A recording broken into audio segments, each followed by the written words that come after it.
GNR news కి స్వాగతం. రాష్ట్ర వ్యాప్తంగా మార్కెట్ యార్డ్లో ధాన్యం కొనుగోలు కోసం పడిగాపులు కాస్తూ ఇప్పటికే 5 రైతులు ప్రాణాలు కోల్పోయారు. ఇవి సహజ మరణాలు కాదు, ముమ్మాటికి కాంగ్రెస్ ప్రభుత్వ హత్యలే. మాజీ మంత్రి ఎమ్మెల్యే హరీష్ రావు మార్కెట్ యార్డ్లో పడిగాపులు కాస్తూ దీనంగా ఎదురు చూస్తూ హార్ట్అటాక్తో కానీ వివిధ కారణాల వల్ల ధాన్యపు కుప్పల మీదనే రైతులు చనిపోయిన పరిస్థితి ఉంది. ఏప్రిల్ 15 జగిత్యాల జిల్లా కతలాపూర్ గ్రామంలో జలపతి రెడ్డి అనే రైతు మార్కెట్ యార్డ్లోనే చనిపోవడం జరిగింది. ఏప్రిల్ 21 మహబూబాబాద్ జిల్లా తొర్రూరు మండలంలో చీర్లపాలెం అనే గ్రామంలో మహిళా రైతు ప్రేమలత మార్కెట్ యార్డ్లో ధాన్యాన్ని తెచ్చి అక్కడే 2-3 రోజులు పడిగాపులు చేస్తూ చనిపోవడం జరిగింది.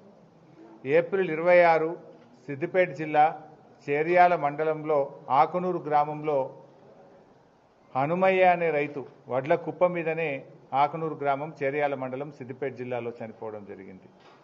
ఏప్రిల్ 22 మహబూబాబాద్ జిల్లా నెల్లికుదురు మండలం అక్కడ బిర్రు వెంకన్న అనే రైతు ధాన్యం తెచ్చి ధాన్యం కుప్ప మీదనే చనిపోవడం జరిగింది.